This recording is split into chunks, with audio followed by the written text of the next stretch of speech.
आइए मिलते हैं भारत के 4 क्रिएटिव पर्सन से।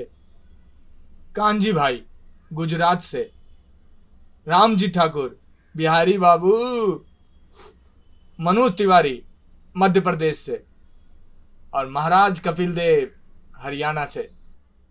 लाइफ का आखिरी मौका, आखिरी इंटरव्यू, फ्रस्ट्रेशन के फेर में या डेस्टिनेशन की तलाश में। ये कंफ्यूज हैं या बलफ्यूज हैं खुद नहीं जानते, लेकिन बातें बड़े मस्त है छानते। अच्छा, तो आप भी इंटरव्यू के लिए आए हैं? तो क्या गुजरात से हम यहाँ ढोकला खाने के लिए आए हैं? अच्छा, तो लिट्टी चोखा खाने आए हैं। अरे खाइए खाइए, एक बार खाइएगा तो बिहार को कभी भूल नहीं पाइएगा। अरे भाई, हम लिट्टी चोखा खाने नहीं आए हैं, यहाँ नौकरी पाने के लिए आए हैं। और फिर ये दिल्ली है, तुम्हारा बिहार नहीं। वैसे भी हम आपको जानते नहीं। अरे तो जान लीजिए, हम हैं रामजी ठाकुर, अगले IAS। वैसे आप जानते होंगे हम Bihari IAS, IPS, UPSC, railway सभी में नंबर 1 है।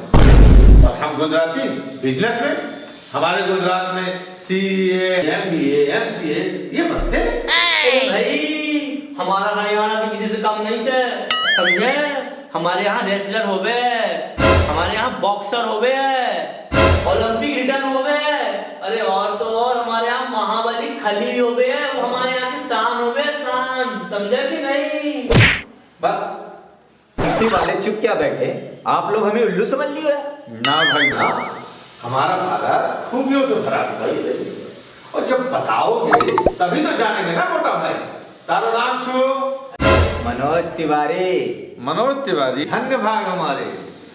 तुम्हारो गानो मीठो मीठो छो। अरे मीठा तो आपके गुजरात में चले, सब्जी में मीठा, दाल में मीठा, कढ़ी में मीठा, यहाँ तक कि नमकीन में भी मीठा। तिवारी जी, हमारा स्वभाव भी मीठा, हम बोलते भी मीठा मीठा। अरे भाई, मोदी जी को देखो, मीठा मीठा बोल के पूरे देश को अपना बना लिया। मीठे में बहुत बड़ा पावर है भाई। वो तो है, लेकिन MP वाले भी हरफन मौला हैं, हरफन मौला।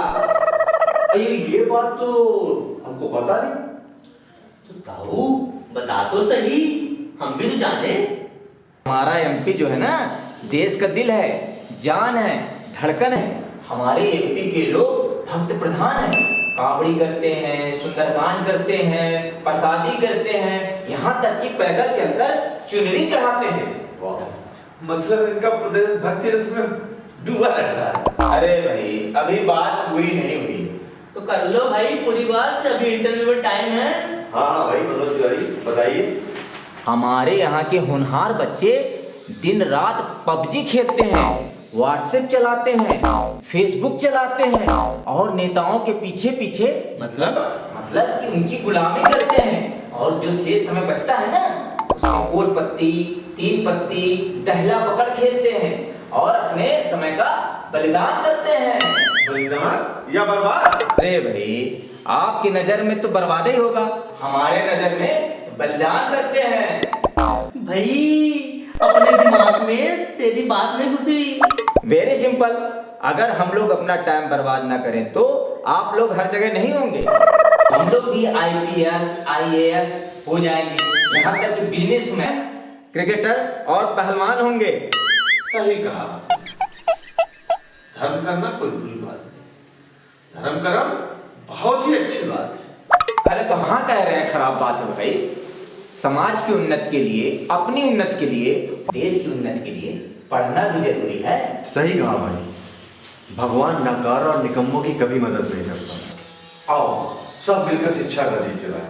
क्षेत्रवाद की सब बना, जातिवाद से ऊपर जाए, 2 हाथ, भारतवासी हो जाए। आप लोगों के इंटरव्यू का टाइम क्या है? 11 बजे।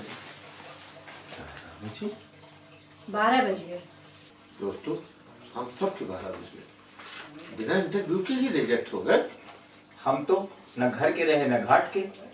डींगे मारने के चक्कर में गधे के सर के सींग हो गए। दरअसल 10 साल से IAS की तैयारी करते करते हम लोग फ्रस्ट्रेशन में आ गए। फ्रस्ट्रेशन में तो आप सभी पिछले 10 सालों से हैं, लेकिन आज आप सभी का फ्रस्ट्रेशन खत्म हुआ, क्योंकि आज आप भारतीय बने। आज आपके अंदर से भाषा और क्षेत्रवाद खत्म हुआ। आज आपके अंदर से जातिवाद का अहम टूटा है। सही मायने में एक आईएएस और आईपीएस ऑफिसर के लिए जातिवाद और क्षेत्रवाद के दायरे से मुक्त होना बहुत जरूरी है, वरना वह देश के जनता के साथ कभी भी जस्टिस नहीं कर पाएगा। समझे ना भाई? अब एक और सवाल जी। भारत का कौन सा राज्य सबसे श्रेष्ठ है?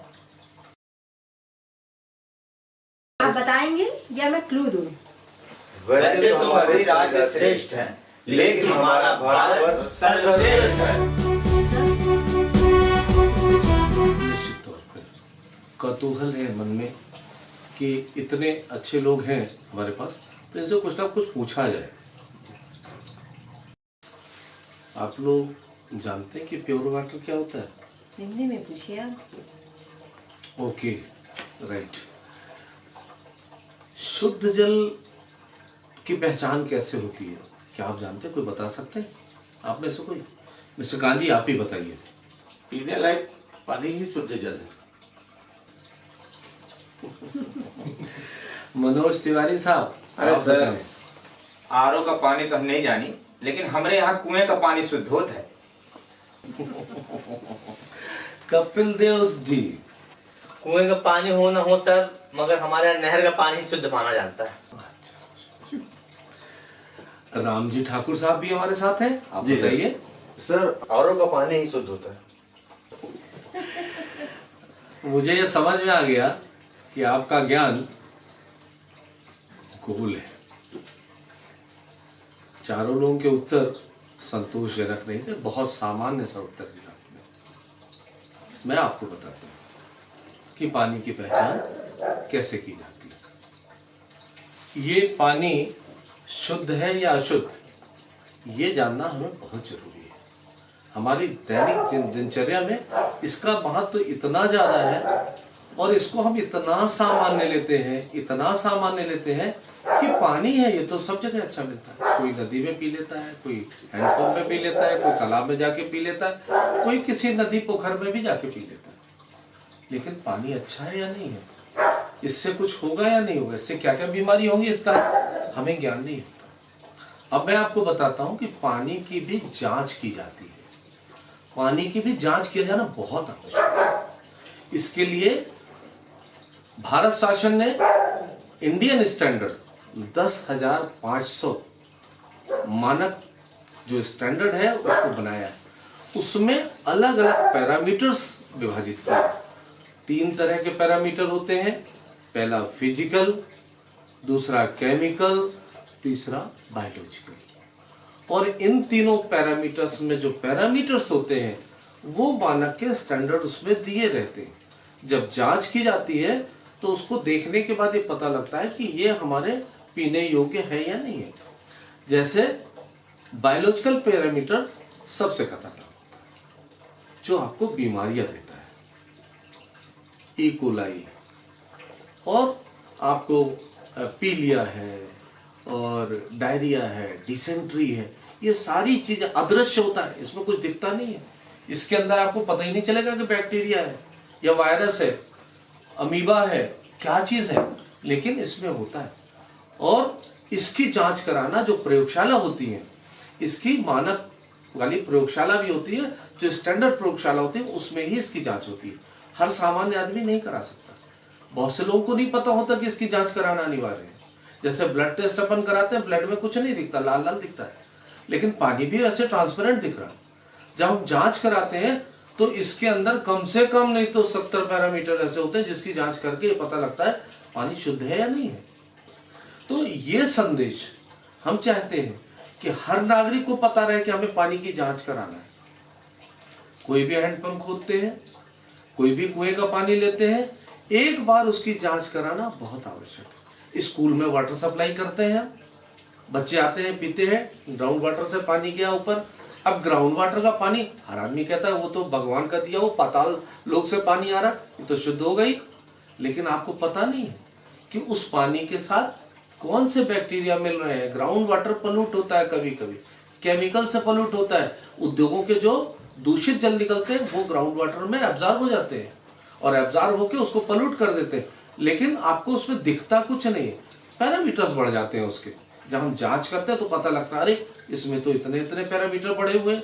और आपके इस क्षेत्र में, जैसे मैं रीवा सतना को जानता हूँ, एमीबाइसिस नामक बीमारी इतनी ज्यादा है। आंव, हिंदी की भाषा में आंव का पढ़ना, चिकनाई आती है मोशन में चिकनाई जो आती है वो आंव है कहलाती है। और जब आप दवाई खाते हैं तो आपको बहुत ज्यादा चिकनाई निकलती है, इसका मतलब वो बैक्टीरिया मर गया है और मरने के बाद वो मोशन से बाहर जा रहा है। तो इन चीजों का ज्ञान करना और ज्ञान देना, आप जैसे जो लोग हमारे समाज में जा रहे हैं, हमारे राष्ट्र निर्माता हैं आप लोग, आपके माध्यम से मैं संदेश भेजना चाहते हैं कि आप लोग ज्यादा से ज्यादा इसको प्रसारित करें। मतलब हम सब रिजेक्ट नहीं हुए हैं। नहीं, आप सभी सेलेक्ट हुए। कॉन्ग्रेचुलेशन।